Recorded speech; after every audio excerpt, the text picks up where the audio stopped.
we have some people in the audience I'd like to recognize, give them a chance to speak for a minute, and that will be, we have Jimmy Badlock that would like to say a few words.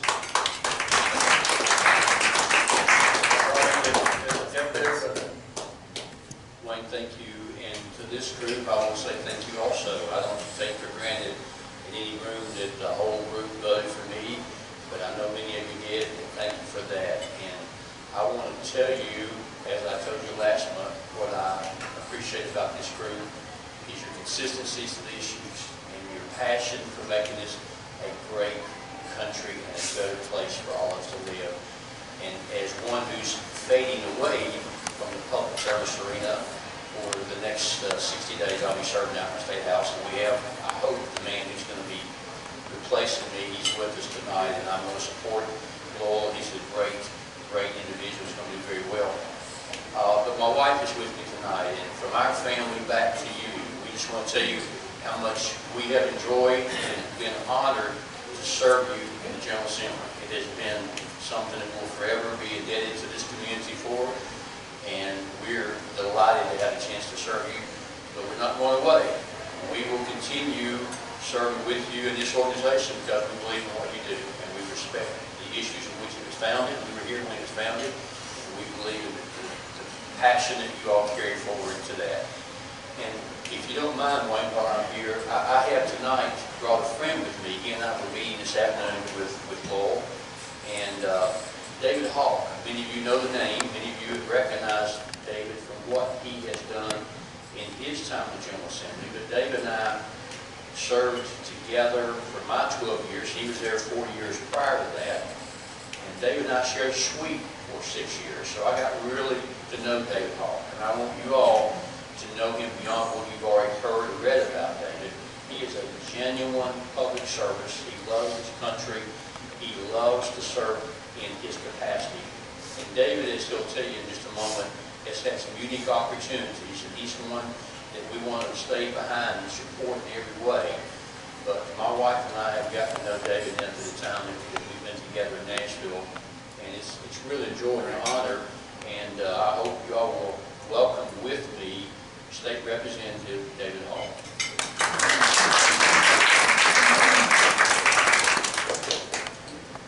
Thank you so much, Representative Matlock. Jimmy, I'm going to take you with me everywhere I go now. Dean, it's so good to see you. And I want to echo the comments that have been made by so many folks as I walked around the room. Congratulations, Jimmy. You did an amazing job in your campaign. You've done an amazing job as a public servant for the last 12 years. You're an amazing father, an amazing business person, and looking forward to continuing to use you as a sounding board as we have ideas. My name is David Hawk, and this is very impromptu because I know you've got a tremendous speaker who's going to do a great job here speaking with you in a few moments. But I was fortunate enough to come up and meet Lowell Russell today, and just to say hello. I've served the House of Representatives for several years, and I guess my name may precede me.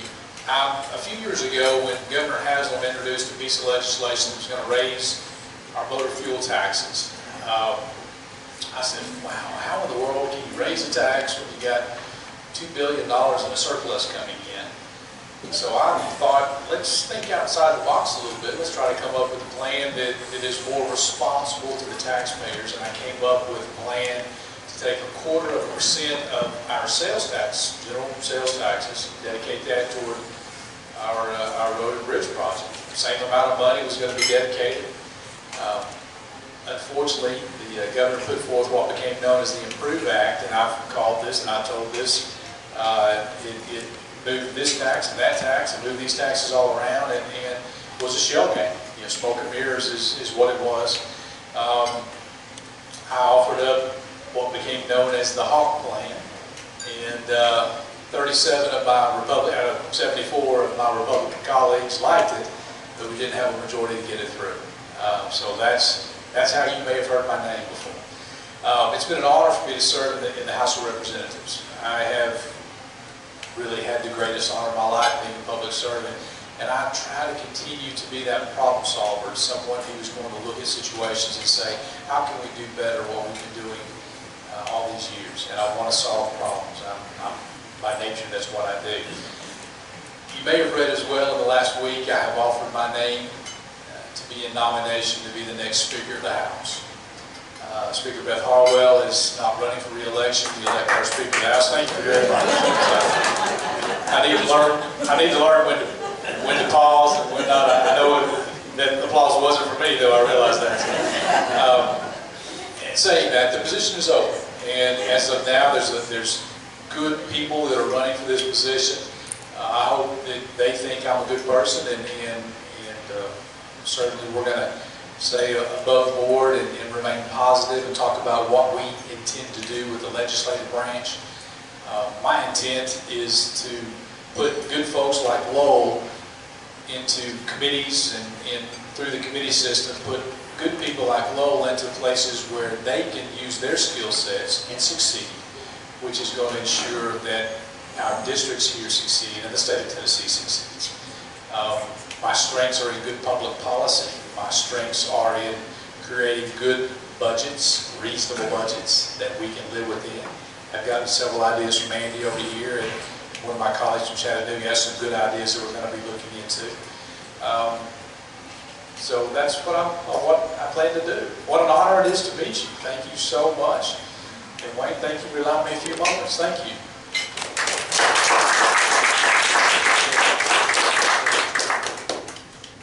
And the next person I'd like to introduce will be Lowell Russell. He's been here almost every meeting, and we're really glad to see that he made it through the first round, and I'm sure you're going to make it through the second one.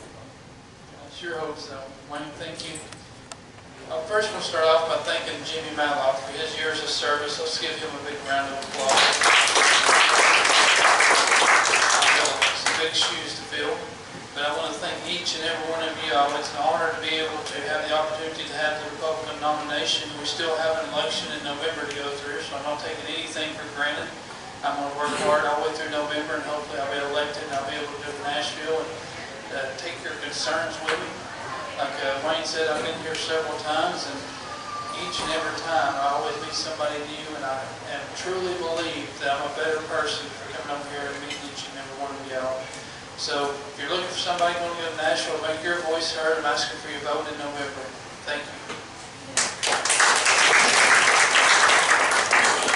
Okay, Bobby, we're going to do something a little different here. Bobby wants to do an introduction. Instead of me or Wayne introducing our guest speaker tonight, I thought it'd be better for the man that knew him more than we do to introduce him to us tonight, and that's his son, Paul Grady. Paul? Hello. Most of you know me by now too, but I want to say thank you for having us back out. If I can say something before I get to the keynote back on Lowell, it's been hard work, but it's been fun getting out here and working this campaign. And I have constantly, Jimmy reminded me, that does have big shoes to fill. It's not easy to take some of the stands that you and Representative Hawk and others have taken, and I'm strongly encouraging my friend to do the same thing when he goes to Nashville. So we appreciate all of the support that we have gotten from the members individually of the Cross County Patriots, so thank you for that. My dad is Dr. Bill Grady. He's been my dad since the day I was born, so that has not changed. I've tried a few times to get it changed, it didn't work. But I will tell you a funny story. My dad had a heart attack. Now, I know that's not funny, but just let me finish the story. Okay? He had a heart attack about 2 years ago now. Actually, June was 2 years ago. It was my second day on the job at investigations. I just come off patrol, and I was in training, and I had to leave training to go to the hospital because he had a heart attack. And the following October, my brother had a heart attack, 41 years old, works out in the gym every day, picture perfect, son of hell, you know, big old guns, the whole 9 yards. So being in a high-stress occupation of law enforcement, I said, you know, I probably need to get my heart checked. So I went and had all kinds of tests, and calcium tests done, the stress treadmill, stress test, full blood lab workout. I came back 100% perfect, no blockages, nothing. My heart was in tip-top shape. I tested the top 1% on the treadmill and everything.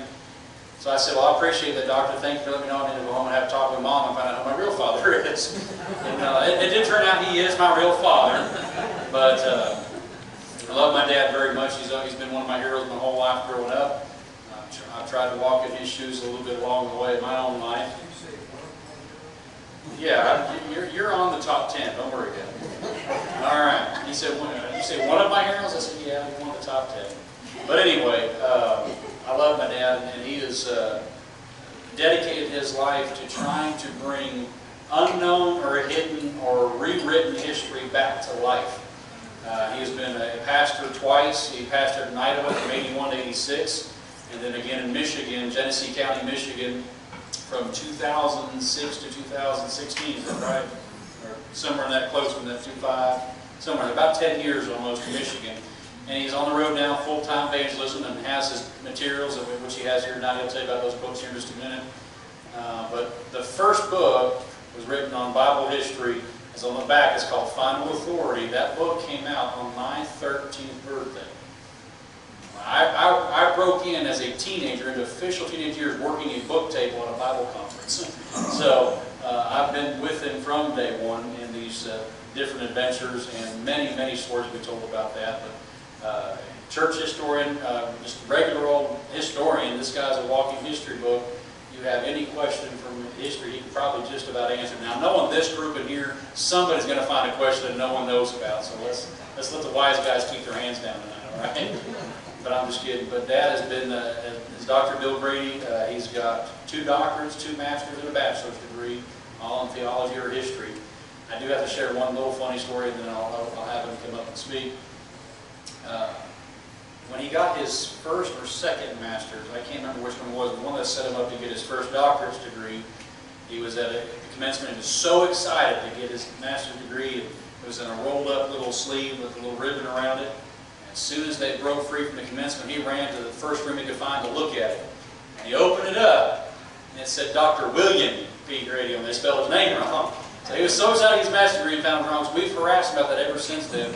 Until back in February, Jimmy, when I was up there, and I opened the Senate in prayer, and then the chaplain could not come to the house, so I came over to the house, if you remember that. And I got my first house certificate for being the chaplain today in Nashville, and I was so excited I couldn't wait. I opened it up and it said Paul Brady.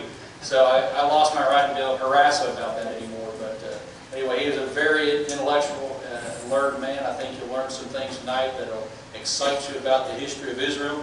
He'll be talking about some excerpts from the book Holy Ground. He also has How Satan Turned America Against God, which actually set the precursor for the next book, Holy Ground. And the way we believe that Satan has been able to turn America against God by turning his back on Israel.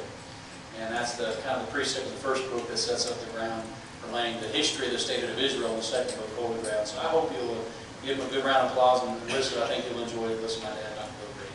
Yeah.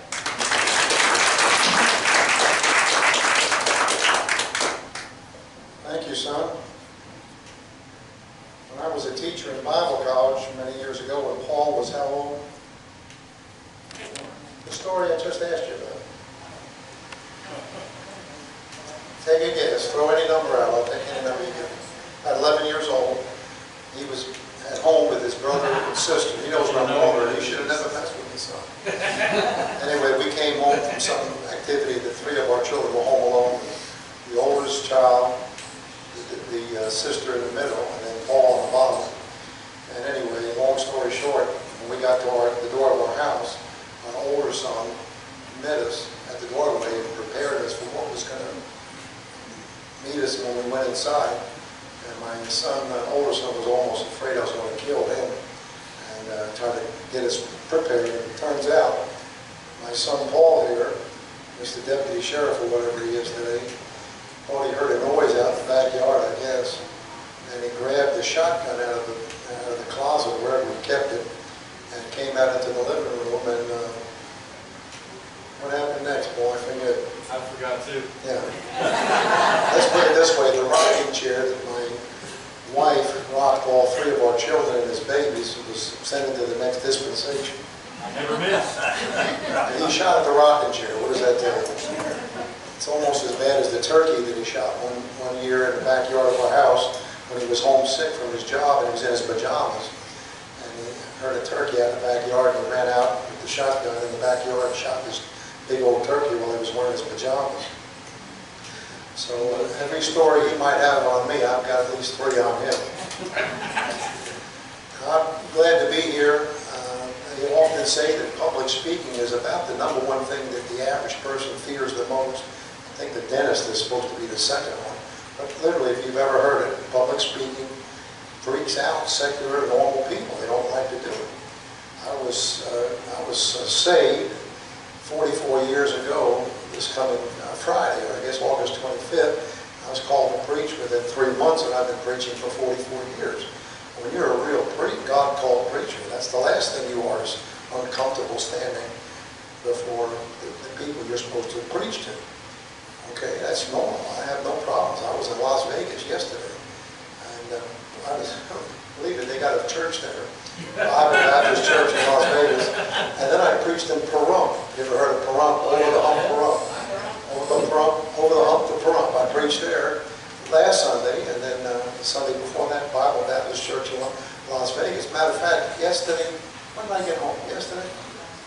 I got home last night. Yesterday morning, 6 o'clock in the morning, I was at my gate in Las Vegas airport. 12, 15 slot machines in front of me. And, you know, I wasn't about to mess with the slot machine. And God's got a sense of humor. So I pass up all that crazy opportunity to make money by gambling and by fate, you know. And I went to my counter, and the lady said, our flight is oversold. Would you like to give up your seat? And I gave up my seat, and she gave me a $600 gift card for going out 5 hours later that day. So God's got a sense of humor. I didn't need the slot machine, just let the Lord take care of it. But I've been, the point I was going to make is, so I have no problems preaching. But this meeting tonight is the first time in 44 years that I've ever stood in front of a non-church crowd as far as a preaching context or a college classroom. I taught for 10 years in a Bible school once.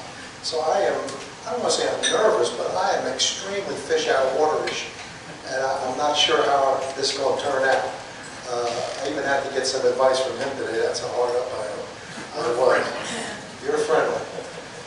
So, well, one thing is for sure, I'm as conservative as all of you are, no doubt about that. And I'm glad to be in your midst.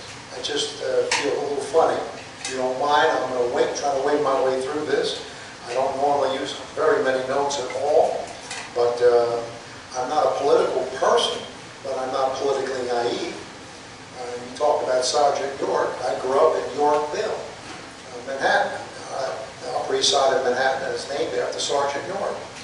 And as a matter of fact, I have a picture in my new book on Israel of a Nazi rally going in 1939. You know, they call it the German-American Bund for Bond.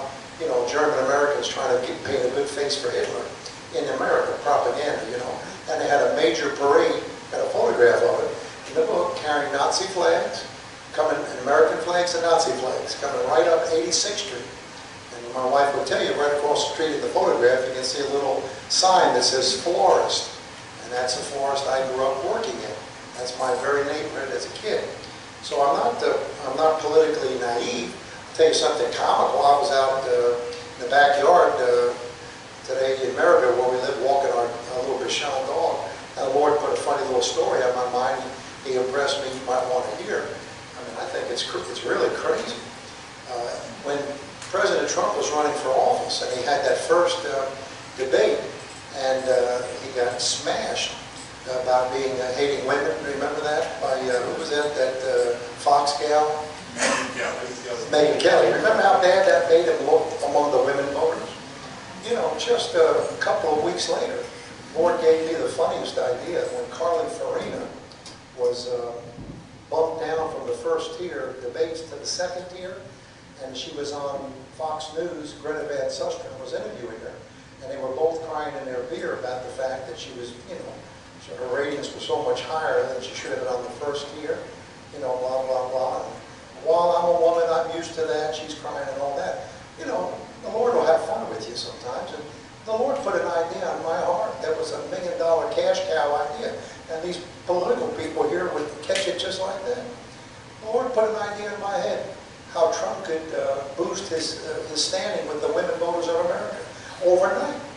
This was at 7 o'clock at night. I was on the treadmill, as a matter of fact, watching it. And the Lord put the idea in my heart. I'll give him the credit for it because I'm not smart enough to think up the idea. The idea was, what if Donald Trump held a press conference the very next morning and said what they're doing to Carly Farina is wrong. They're discriminating against her. And if they don't let her on the big stage with the rest of us, I won't go on the big stage. Now, what if he would have done that the next morning? Every woman in America would have thought he was Sir Lancelot overnight. Plus, there's the conflict of interest that he would be bringing her onto the stage to attack him, theoretically. And I got that idea, and I immediately said, I've got to get this idea to somebody on the Trump campaign. And I jumped off my treadmill, and I started calling all of the 800 numbers I could find on the computer that had to do with Trump's campaign, just to get the idea to somebody, because I couldn't see how that wouldn't be a gold mine idea. And every number I called was a voicemail, and I try to leave a detailed message and how dumb that is. And I went to the next number and the next number. Finally, I got somebody that answered. Some lady answered one of the numbers I called, and I was, holy mackerel, the first person after 7 o'clock that I could talk to. So I gave her the biggest spiel, like non-stop, 10 minutes worth of ideas. Finally, the lady says, Mr. Grady, Dr. Grady, whatever I call myself, please, I can't help you. You know, she said, this is the Trump modeling agency number. But long story short, I called a friend of mine, a former Marine during the Reagan administration, who used to be one of my students when I was a Bible college teacher. He worked for World Net Daily as a contributing writer. And I asked him, I said, do you know how to get, I didn't know how to use Facebook back then at all. Do you know how to get a Facebook message to anybody on the Trump campaign? And he said, well, I'll see what I can do. And he hung up. And I'm telling you, listen, it's only 7:30. I saw this crazy interview at 10 minutes after 7. At 7:30, he sent me the phone number, cell phone, of one of Donald Trump's top men at the time, his personal cell number. I couldn't believe it. And so I called that number, and this guy answered it. Of course, he was super suspicious. How did you get my number? Blah, blah, blah. I said, well, a friend of mine from World Net Daily gave it to me. Oh, okay, this guard came right down. He was in a restaurant in Manhattan somewhere, and came outside the street to talk to me. And I gave him that whole idea. I was so excited. And it just sailed right over his head. And all he told me was, well, let me tell you what we're going to do. That's a nice idea, Mr. Grady, but let me tell you what I'm doing. My idea is we're going to survey all the executives in Trump organization and see what percentage of the CEOs are women.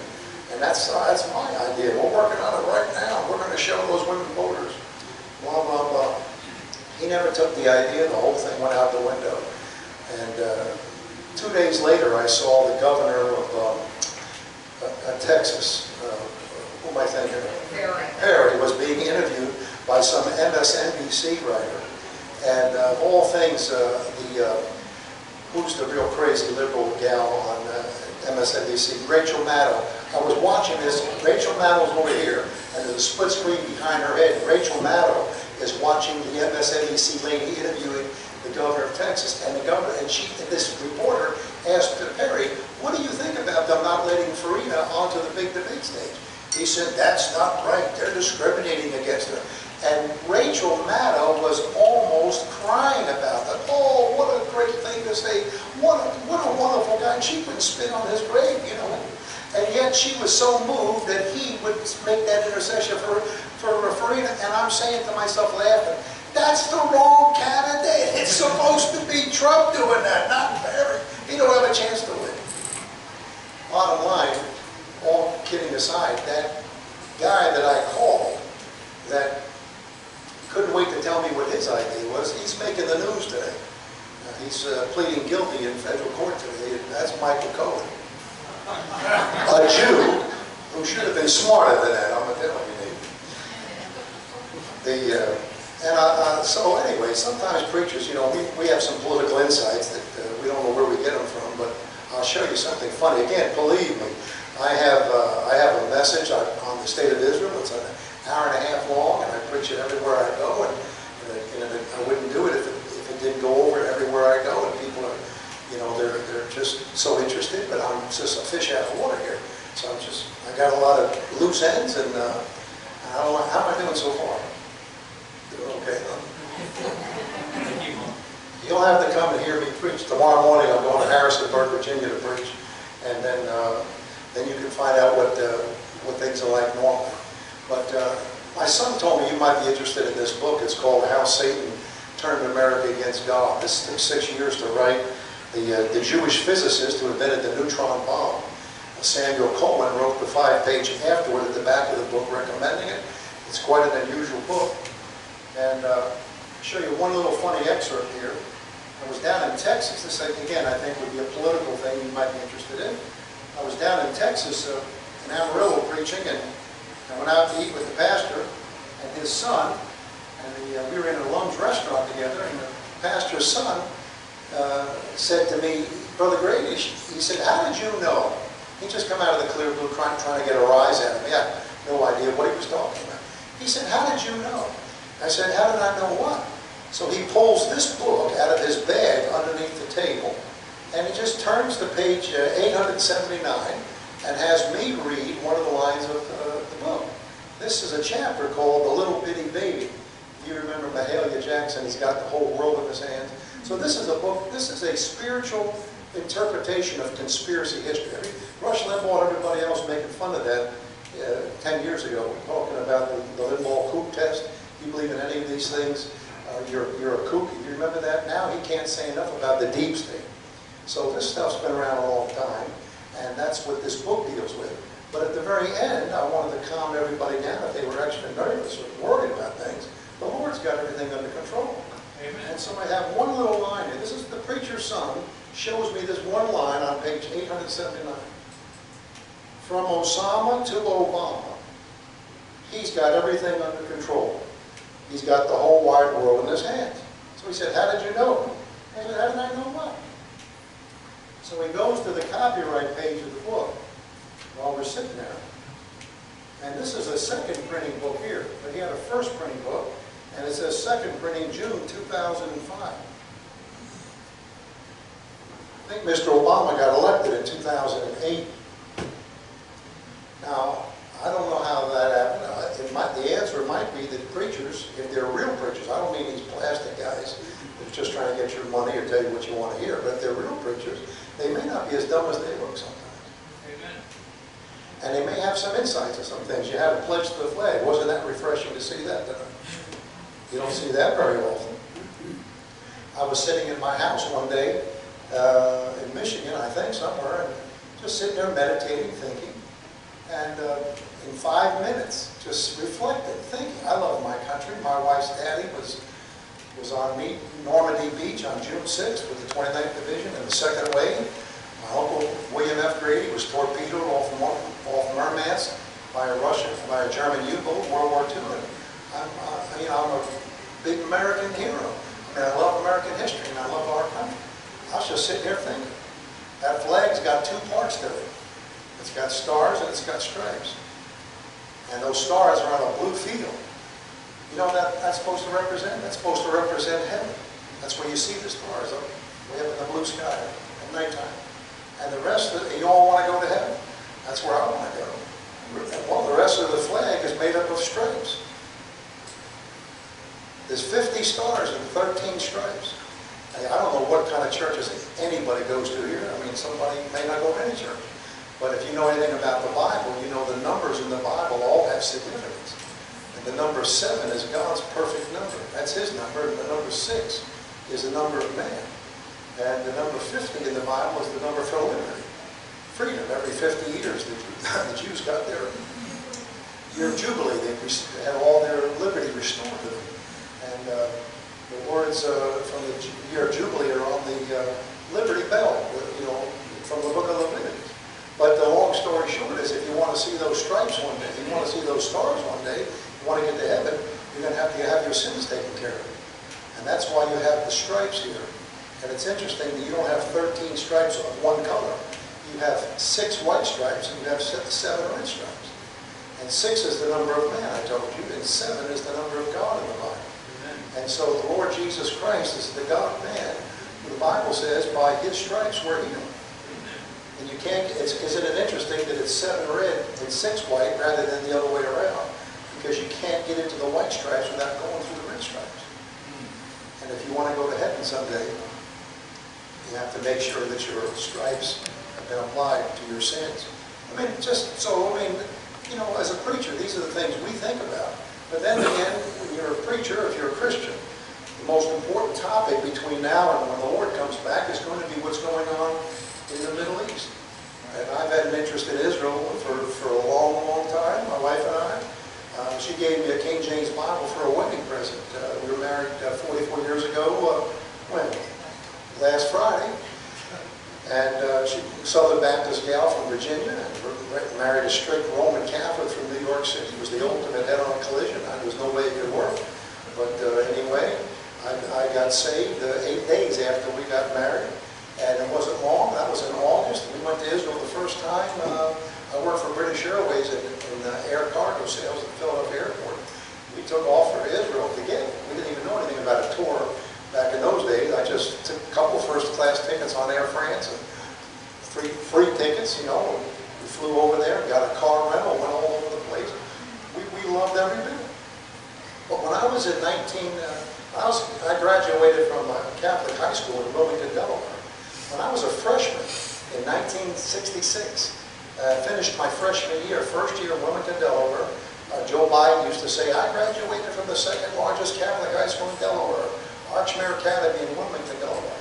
I graduated from the largest Catholic high school in Delaware, Salesian, right across the road from Archmere Academy. But when I finished my first year in June of 1967, I was getting out. We were going to run down to Rehoboth Beach, a bunch of dopey teenagers. Didn't know anything. We would go get drunk down at the beach at Rehoboth Beach. When I got out of that first year in June, I forget the exact name, just about that same period, around the same week, 32 miles north, crossing from Delaware up into Pennsylvania, across the line.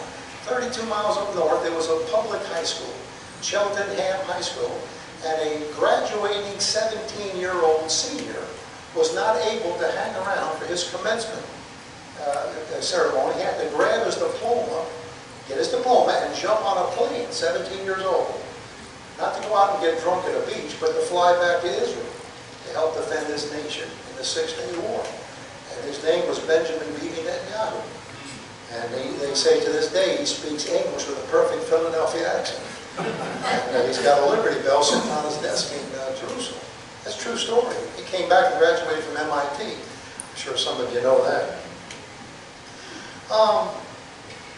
So, I have a great interest in Israel.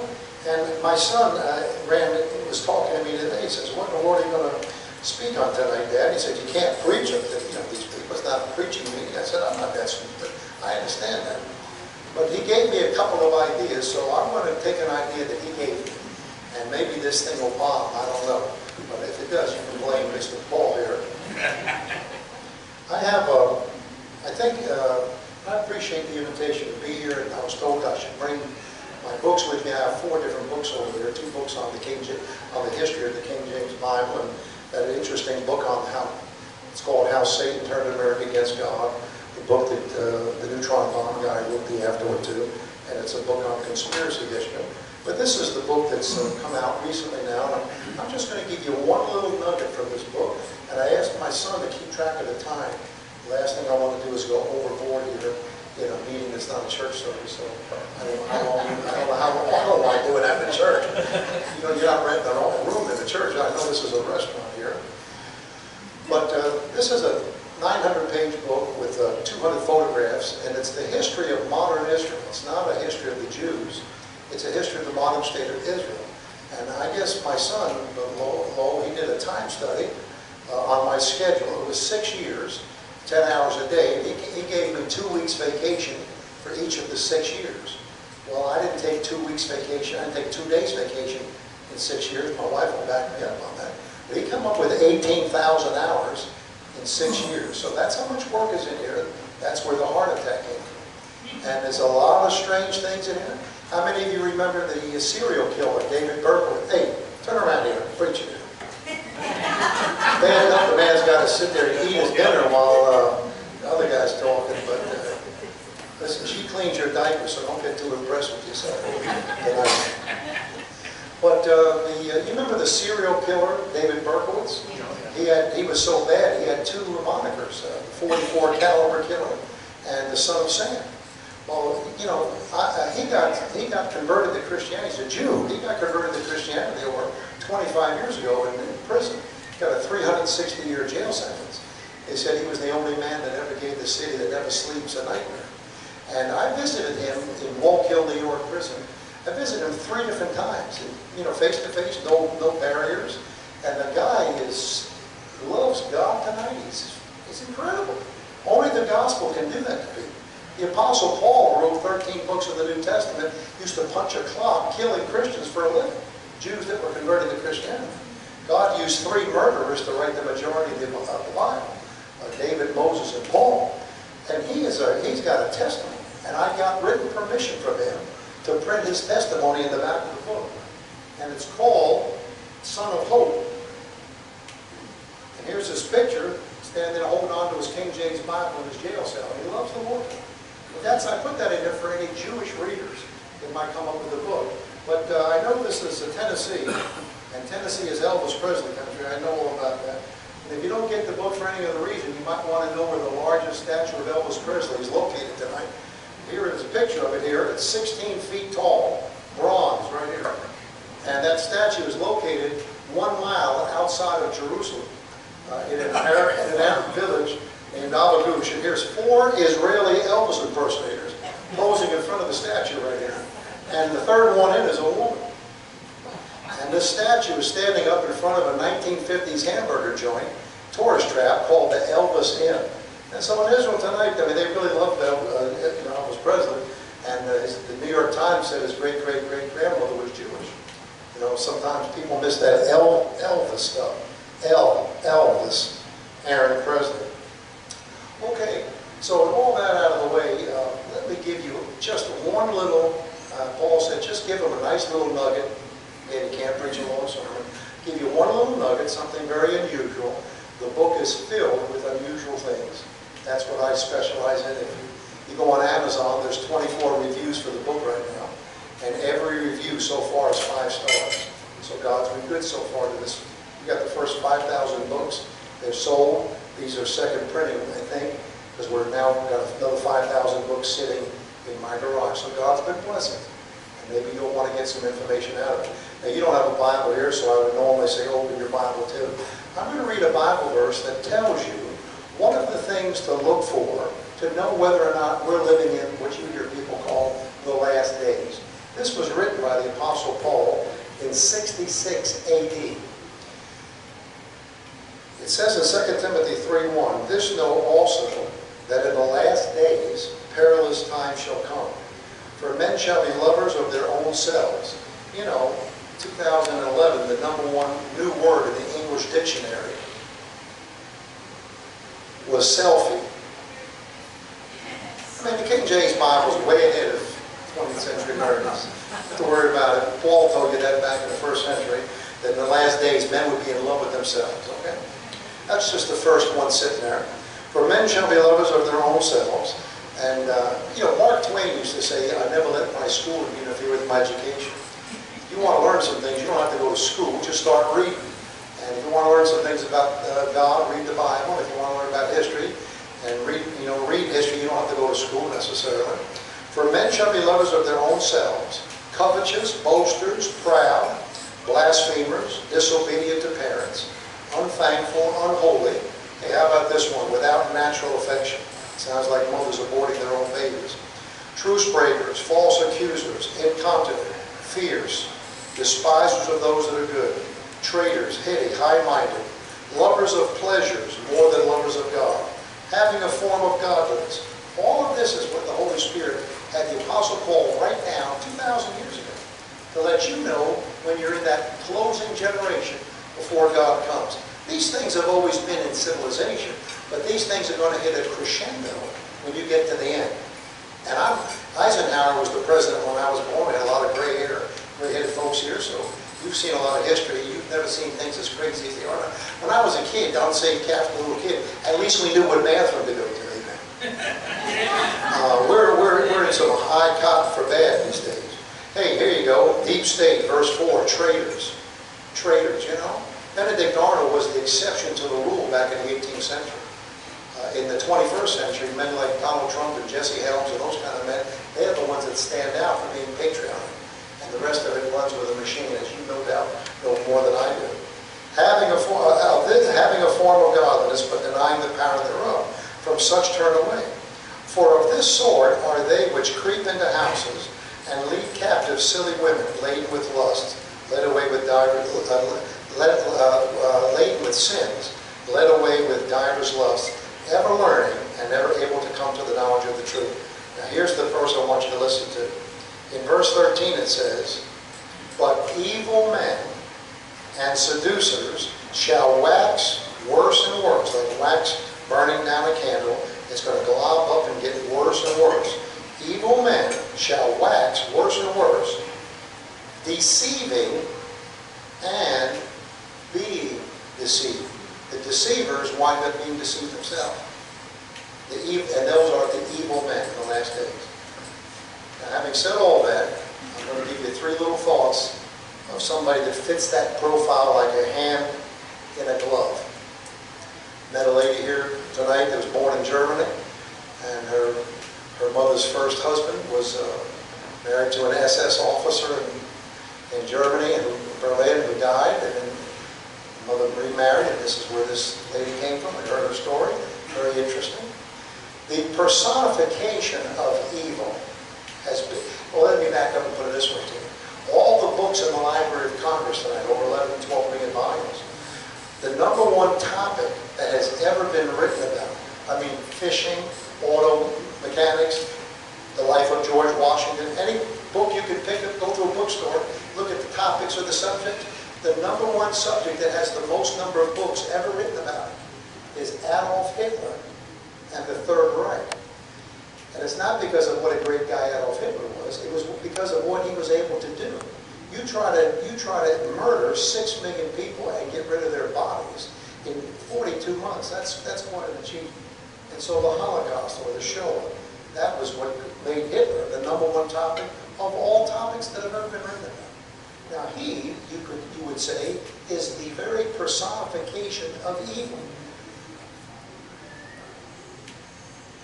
Here's something interesting. I told you before the number 6 in the Bible is the number for a man. You get that in Revelation chapter 13 when God tells you that the number that the Antichrist, the mark of the beast, is going to be 666. 6 is the number of a man. The man is created on the 6th day, for instance.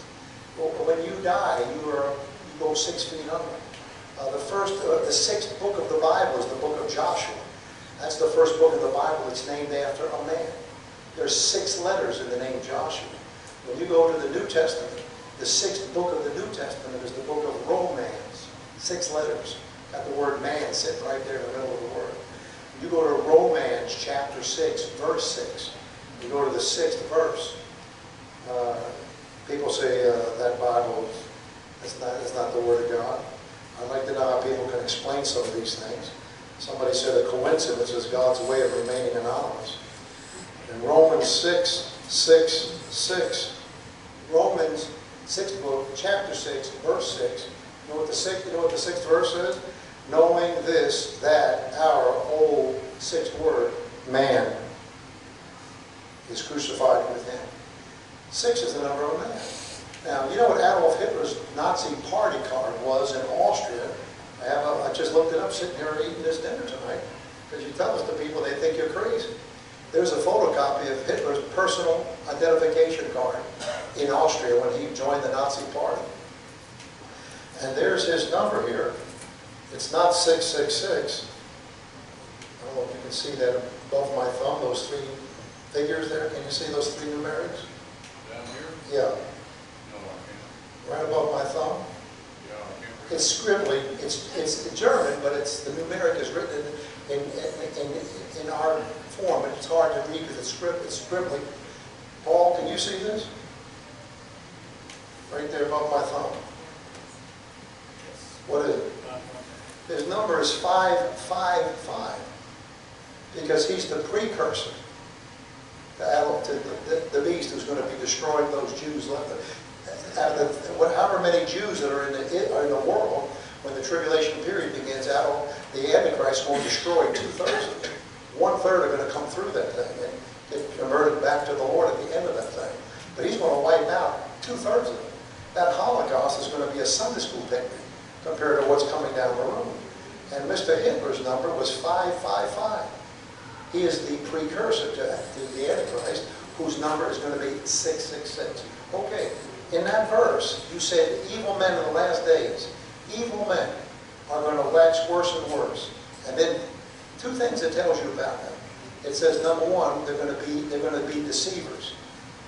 Do most of you not know about the Holocaust? I've been over to Auschwitz in Poland on 2 different occasions. You know, all these crazy people telling you that the Holocaust didn't exist. You know what happened in the Holocaust.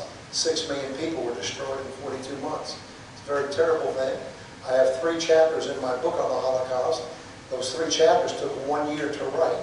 And my wife over here was my editor and proofreader. She walked away from the computer screen at least half a dozen times, if not a dozen times, and she's a nurse. When we got married, she couldn't handle the material she was having to read through just to proofread it. It was a very terrible time. It's the worst thing ever you can ever read about. But here's the point.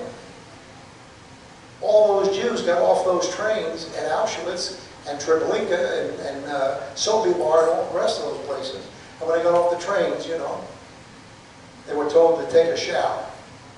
How do you think a couple of hundred SS guards could handle 1,200, 1,500 Jews per train load? Trains coming in all day long and slaughter all those people when they just had sometimes less than 75 guards at a camp. And that's what that verse talks about in the Bible, about being led to the slaughter like sheep. But they were passed along to go in to take a shower.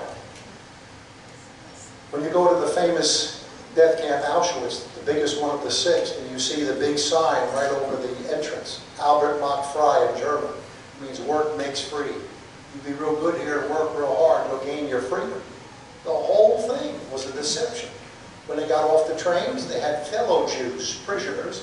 They were called Sonderkommandos, special units. They were employed by the Nazis to greet their fellow Jews as they're getting off the train, to calm them down.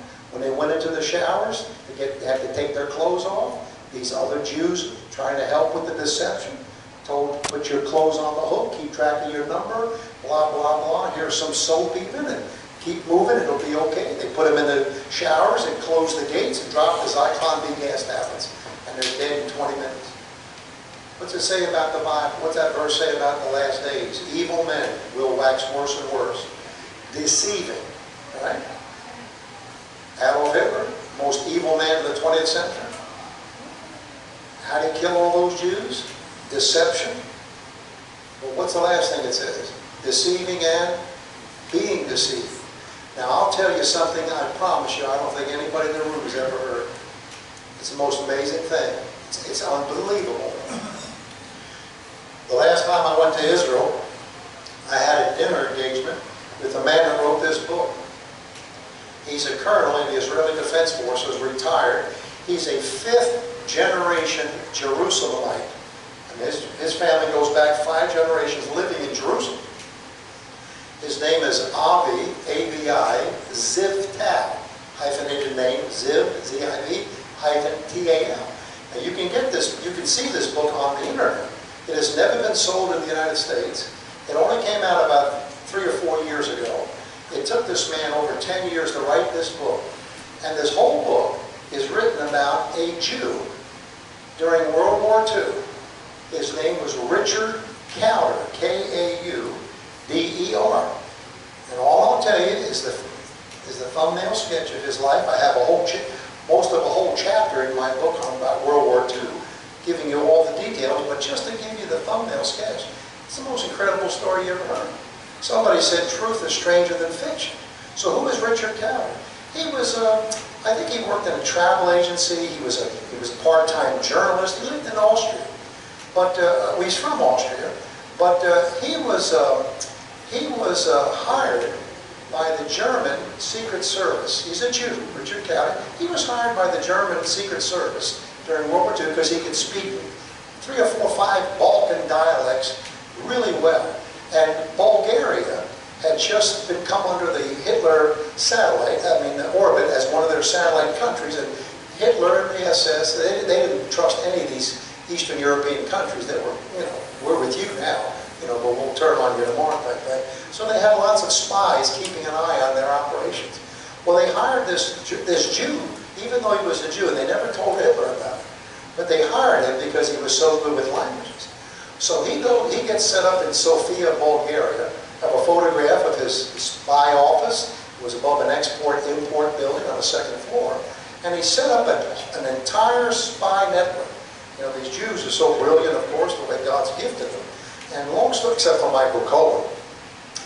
And, and so long story short, he's, the name of his fake name, his alias, is Fritz Klatt, K-L-A-T-T.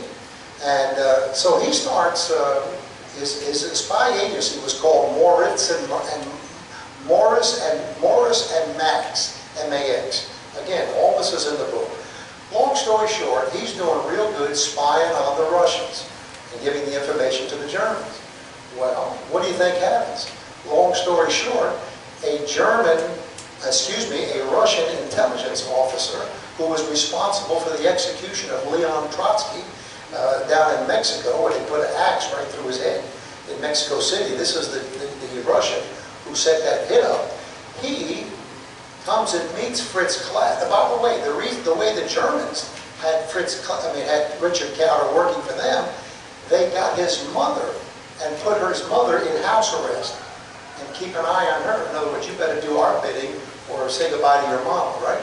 Well, the Russian intelligence found this guy, right? Any of you been ahead of me yet? What do you think they did with him? They flipped him right over. And the Germans never knew what hit them. Now, I'm going to tell you something. Most Americans don't have a clue about what I'm going to say next. When normal and patriotic, even Americans, any of us, when you think of World War II, you automatically think of Saving Private Ryan. If you're an older guy, you think of The Longest Day, amen. You think of Iwo Jima with John Wayne. You think of Band of Brothers. That's what you always think. That's normal. I told you, her daddy was in the 29th Division on D-Day in Omaha Beach. I took her to Omaha Beach one year just to let her see the sand her daddy came up on. That's what we think of. But that was just a drop in the bucket in a war. Here's a statistic that most Americans have never heard. 70% of the divisions that Adolf Hitler lost in World War II were lost on the Eastern Front, fighting the Russians. I said 7 out of every 10 German soldiers that were ever killed were killed by Russians. He gave me a Russian sniper rifle one time. He bought it a hammer and sickle on it with a date of 1932 or something. What is it? A what gun? A Moisin gun. And I shot a Russian boar with the thing, 350-pound Russian boar. I appreciate that Russian sniper rifle he gave me. But, if you didn't do any more than watch Hogan's Heroes when you were a kid, everybody was scared to go where? To the Russian front. That's where the action was. And if you would get that book off the internet, because it's never been sold in America, you can order it from Israel, you would read the most fascinating study that this Richard Cowder character, he was responsible for turning one major German defeat after another, starting with the Battle of Moscow, the very first time the Germans ever lost a battle, the Battle of Kursk, the largest tank battle in the history of warfare, and the Battle of Stalingrad, which is the complete turning point of World War II. This Richard Cowder was in the thick of every single one of those German disasters because he would give correct information to his handlers. They would always take the information that he was giving them and verify it. to make sure it was right. He sent all kinds of correct information until the very last minute on a certain battle. Then he would shift it to the disinformation. Normally it was where the troops were.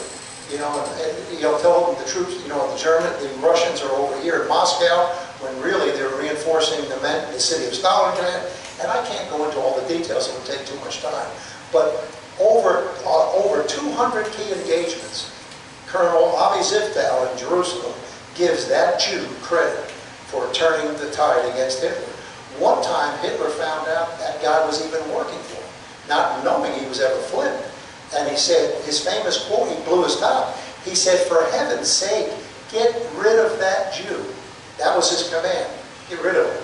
But his own handlers thought he was so valuable, they just didn't kill him. They just put him further under the radar. And Hitler never knew what hit him.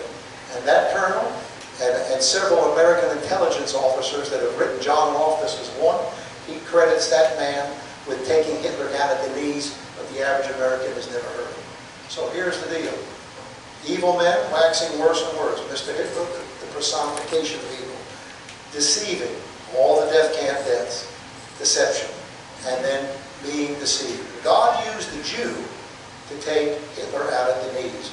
And by the way, the story goes on to 1948, 3 years after the war was over and Hitler was gone, that the same man, Richard Cowder, was responsible for getting the very first weapons to Israel to fight their war of independence in 1948.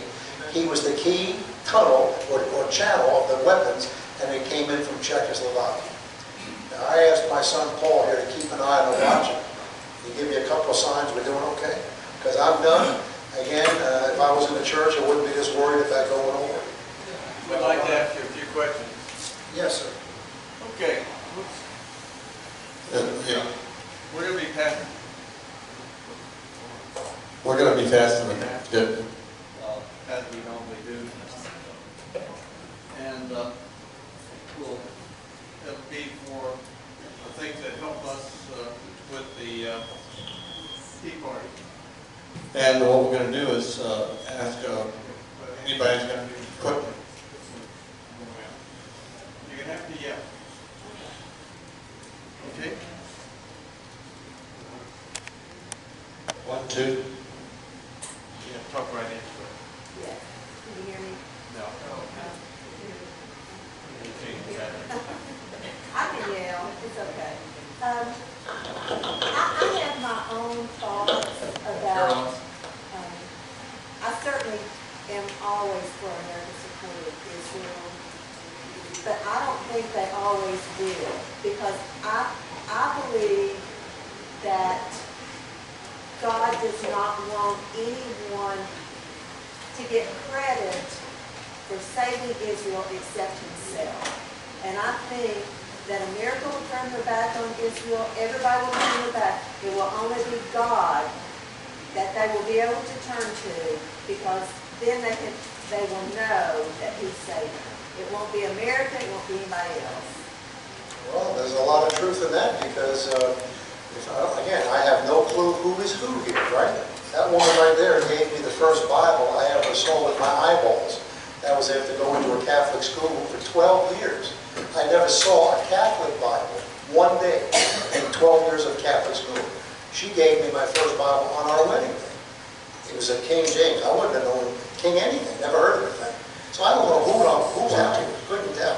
But if you know anything about what the rapture of the church is supposed to be, that down the road, whenever it comes, God calls his body out of here and we disappear. And when we're gone, the only Americans are going to be unconverted American people. And, you know, America is barely standing with Israel these days. And there's anti-Semitism creeping into churches left and right. It's called replacement theology. It's a Catholic teaching that the church has replaced Israel. So we're already starting to waffle. And when the rapture takes place, what's left for America is not going to be pro-Israel at all. I mean, there's no reason for them to be pro-Israel. And as a matter of fact, one of the biggest shocks that you'll ever get, promise, go read the reviews on Amazon, 24 reviews. You spend 18,000 hours, you'll find things God hasn't heard of even, and that's just a little joke. There's things in that book you're not going to believe, And one of the biggest shocks people get is to find out how much opposition Israel has received over the decades from Great Britain and the United States. Harry Truman was fighting for Israel in 1948, and the two biggest enemies he had were James Forrestal, the Secretary of Defense, and General George Marshall, first seen in Saving Private Ryan. He was the ultimate general, that there was, right? They fought Israel tooth and nail, fought Harry Truman tooth and nail. I'll give you, I don't know if this will spook you out too bad or not, but here's a picture, a Navy photograph. I just mentioned the 6-Day War a minute ago. Here's a Navy photograph with an identification number on the picture, right here.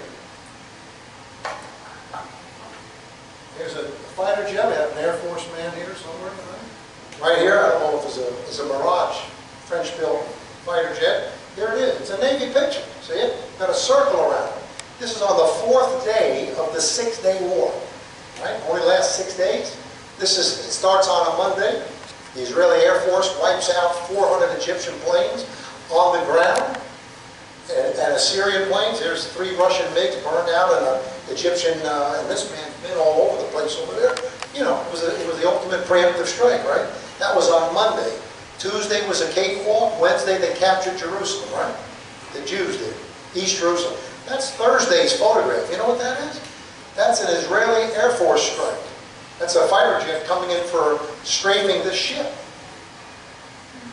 That's the United States Navy ship that those Israeli jets are strafing. And a couple of gunboats came out and put some torpedoes into that ship as well. There's not one American in 1,000's ever heard that story. Go look it up on your phone. It's called the USS Liberty incident. Now, what happened? The next day this happened, the Israeli ambassador went to Washington and told President Lyndon Johnson, "We're so sorry, we mistaken identity. We thought it was an Egyptian freighter." This is off the Gaza coast in the Mediterranean. This USS Liberty sitting out there, and 32 American sailors were killed. That's a mind-blowing story. There's not one American in 100's ever heard of that. Mistaken identity, those pilots can tell you what color eyes their target, the Egyptian pilots would have at the time. Look how low that plane's coming in. There was no mistaken identity at all. What has happened has come out since then. That ship was a spy ship for the NSA. The U.S. had 32 antennas on it, sticking off of it, and a gigantic mouse here at the back of the ship. You couldn't have misidentified that ship for Egyptian tugboat for all the tea in China. And that ship was literally spying on the Egyptian troop movements and locations in the Sinai and relaying that information to the Egyptian command. And the Mossad found out about it. Bye-bye, U.S. Liberty. And the pilots in Israel didn't want to take the mission. They refused many of it. They wept over it. And they could have sunk the ship, but they didn't sink it. They just wounded it and disabled it. But there was no more spying. And by the way, when you move to the Yom Kippur War 7 days later, I promise you, this is all historically. Peter Jennings used to say, if you hear a rumor your mother loves you, check it out. I don't believe in fake news. I have 3,000 footnotes in that new book, 750 books in my bibliography. I don't believe in silly rumors on the internet. But when the Yom Kippur War took place in October 1973, the NSA had about a 70-hour window knowing that that attack was going to come. And they gave Golda Meir 6-hour warning. You need minimum 12 to 15 hours to get your troops up and to the positions of defense. They only had a 6-hour notice. That was Richard Nixon and Henry Kissinger. Henry Kissinger was a Jew. They said that was the revenge for the Liberty incident. I mean, again, the people I quote, check the sources I use. Nothing but the highest level of intelligence. No time for silly little stories. Henry Kissinger, his favorite quote was, "We need to let the Israelis bleed a little in this Yom Kippur War to give the Egyptians their self-esteem back. We should let them win, but they need to get bloody nose." That was his quote. And that's how they betrayed Israel, technically a second time. So when you start finding out how much resistance that Israel has had from The full title of my book is called Holy Ground, The True History of the State of Israel, defined by a century of Anglo-American anti-Semitism. So during the good times, it's been rough enough. After the rapture, they'll have nobody to look to but God. That's a great truth, and I believe it 100%. Andy, you had a question, didn't you?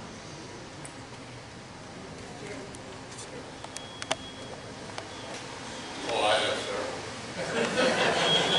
but the one that I mentioned to Wayne, you are a historian as well as a theologian background. Many people see similarities between what's going on from the Middle East with regard to the emerging threat of Islamism. Can you comment on that? Can you comment on the issue of Islamism as a threat to the 21st century compared to what we saw in the 20th century? Oh, yeah, I think it's on the rise for sure. And you have to see, for instance, I'm sure anyone's ever been to Europe is dumbfounded at how the whole continent has been given over to Islamic immigration. Henry Ford was the greatest anti-Semite in America during World War II, they say. People don't know that. Some of you know, I don't know. He grew up in he was born in Dearborn, Michigan. And in 1921, he bought the Dearborn Independent newspaper. And he put out 60 consecutive issues of anti-Semitic material. They took the 60 issues and combined them into a 4-volume set of books called The International Jew, The World's Greatest Danger. And they went into, translated into over a dozen languages. They went into 50 million copies sold worldwide. Long story short, Adolf Hitler had a painting of Henry Ford in his office in Berlin. When he wrote the book Mein Kampf, My Struggle, there's only one American name listed in the book, and it was Henry Ford. He couldn't say enough good about Ford. There's a photograph in the New York Times in 1938 when Henry Ford turned 75 years old. 2 German officials came over from Germany to present him with a German cross to honor him. It was in the New York Times. I said all that to say this. I preached in a church in Dearborn Heights, Michigan, a month ago, which is right next door to Dearborn. And many of you may know that Dearborn, Michigan tonight is the largest Muslim concentration in the entire United States. The strangest, spookiest, weirdest places you ever drive through. And I pastored a church in Swartz Creek, Michigan, 45 minutes an hour maybe away from there. So Europe had no time for the Jews, killed them all. And what do you got in Germany tonight? Or in Europe itself? Overrun with Muslims. Henry Ford's hometown, overrun with Muslims. It is an end-day plague. It's not going to go away tomorrow. But it's like this lady said, here's the deal. Now look, really, the Muslims are second fiddle to Rome. I mean, Rome's the great enemy of everything. In the Inquisition, they killed, in Spain, they killed thousands of Jews, but they killed thousands and thousands of Bible-believing Christians as well, calling them heretics. So Revelation 17 shows you the great whore, and that's the beast that lives on the city of 7 mountains. You know, Rome has always been called the city of 7 hills, and she's drunk with the blood of the martyrs of the saints, it says, you know. So really, Rome is the greatest threat to the gospel and to Christian people and to the Jews. I mean, Adolf Hitler was a Catholic. How many people do you think know that? Every one of his key SS people, just about. Himmler, Goering, all of them, they're all Roman Catholic. I mean, people don't know that stuff. And this was the most famous Roman Catholic in the history of the United States, Cardinal Francis Spellman in New York. They call his office in New York the Little Vatican. His signature stamped on my diploma from grade school in 1966. He died in 1967. So as big a threat as Islam is, Catholicism will always remain God's #1 enemy and of his church to the end. But that's just another. I sat on an airplane last week flying from Minneapolis to Las Vegas. I'm on the right side of the plane. I'm here, and there's 2 Muslim women right next to me. They were sisters. The middle one in the middle seat, just graduated from college, and her sister next to her was 1 year younger. And don't you know, we got into it. I mean, I don't mean nasty, but I witnessed her pour the gospel on the poor lady in a nice way. And boy, was she flabbergasted. And she pulled her little cell phone out and started showing me all the Muslim names of Allah, this name, this name, this name. And it was wild. We just, went back and forth, never got nasty. But my wife really corrected me yesterday. I said to her, I said, Linda, I had the weirdest experience when we finished our conversation. We were all done and the plane had just landed and I was trying to end on a positive note. And I said to her, they had missed their connection. They had missed their connection. And so they were put on my flight. They were going to San Diego, I think, so they had to be rerouted through Las Vegas. So they shouldn't have been sitting next to me. That was the funny part. So I'm sitting there trying to be nice, and I said, well, it's been very nice talking to you ladies anyhow. And I went like that. And she just stared at me, and like she froze, like she was scared to death. And I figured maybe she doesn't understand I want to shake her hand, so I just kept it out there. And I kind of forced it on her accidentally, because I didn't think she realized what I was doing. And she did. She just took my hand and shook it for like 1 second, let go of it like that. And then, Linda, what did you tell me? It's taboo for a Muslim woman to touch a man's hand. I had no clue. And that lady looked like she was going to have a heart attack. And I didn't mean it. And I was so dumbfounded. The only thing I could say was, I said, well, you missed your connection. You were on this plane because you missed your connection. I said, Allah's will must have been that you sit here next to this Baptist preacher. And then her eyes really got big. Yes, sir. Got one back. Plug right in. Talk this way. That work? Okay. Reference You got to talk directly in. reference the Israeli Air Force. I spent about 9 weeks in Egypt, 93, 94, in Cairo West. The Israelis slaughtered that location. The MiGs that were in those hangars, concrete hangars, blown to bits. You can still see the burn marks there. The bad thing was they dropped so much ordnance on Cairo West, I had to call in an EOD outfit from Germany to come in and start clearing areas where we were going to put tents. They really took that place apart.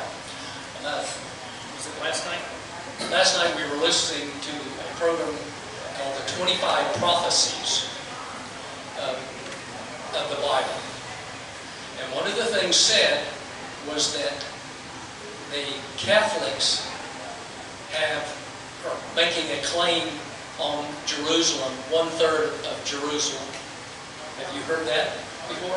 Well, they've always tried to make a claim on it because, again, normal, good Christian people. I mean, there's more Baptists in Tennessee than there are people, right? And, but, a lot of these folks go to churches where they never learn the Bible. And they never learn a lot of things that are important. When you see me, I'm a Baptist preacher, okay? Now, let's say there's a Roman Catholic priest sitting over here, right? We're not two different clergy members. And if you're a Baptist, there's no such thing as clergy and laity in a Baptist church. There's no hierarchy. We're all brethren and sisters. But we're both reverends. We're both preachers. Preachers, a Baptist preacher, a Catholic preacher, right? Apples with apples. That's not true. It's apples and oranges.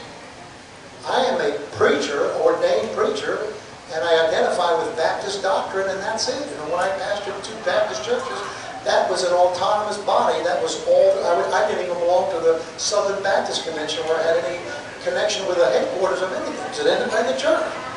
That man right there is an agent of a foreign government. That's why he's called Roman Catholic. You political people here, how many of you remember how much trouble John Kennedy had when he was running for president? They had to convince everybody that he would not be a true Catholic. If he was a true Catholic, he owed his allegiance to the Vatican first. Simple. But when the Pope goes to the hospital in Rome, right?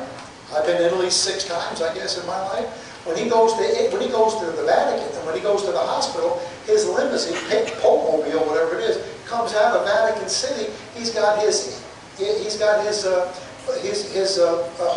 Holy See flags on the bumper, like he did when he visited America. He flew into Washington Airport, and they had the flags, papal flags, hanging out of the window of the plane. When he leaves his Vatican City, he's going into another country. He's leaving his country, the Vatican state, and going into the country of Italy. That's why we have ambassadors to the Vatican. That's not a religion, that's a church state.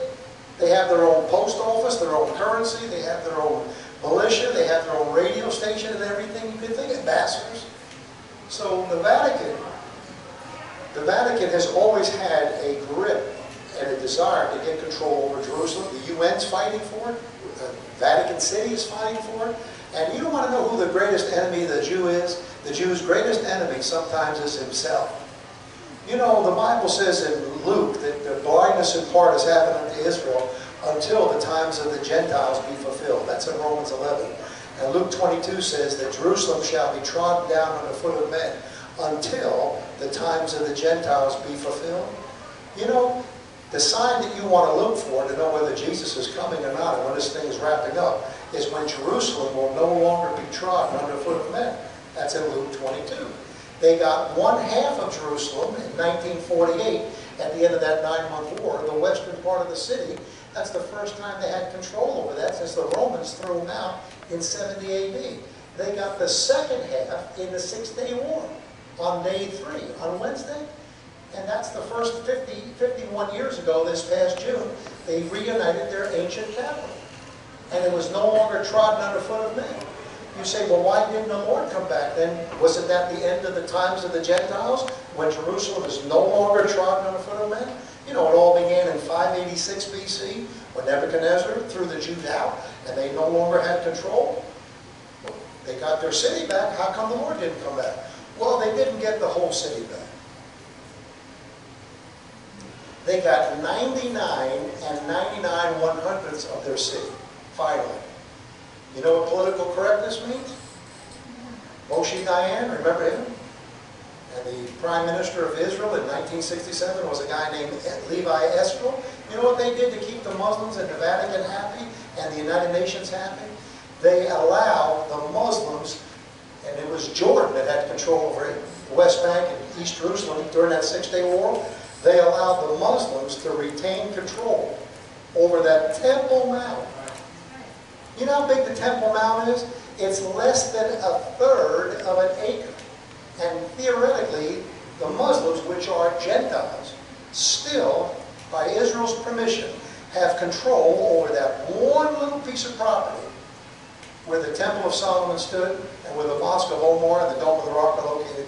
And Israel now has all of Jerusalem except for 2/3 of an acre. That's how close we are to things being wrapped up. Yes. I can verify that what goes on over there on the Temple Mount. Speak to it. Work now? Okay, good. I can verify what we did when we were over there in Israel because I wanted to go to the Temple Mount and tell our group, we got about 29 people, I wanted to tell them about Jesus coming back and setting up his rule and reign on earth there. And we were forewarned that the Jordanian police didn't want to hear anything about Jesus. We weren't allowed to pray, we weren't allowed to sing, we weren't allowed to have a Bible. It's all in right there on Temple Mount where Jesus is going to reign. But I'm talking about Jesus coming back and ruling and reigning and putting his temple there. And we were escorted out of there by the Jordanian police.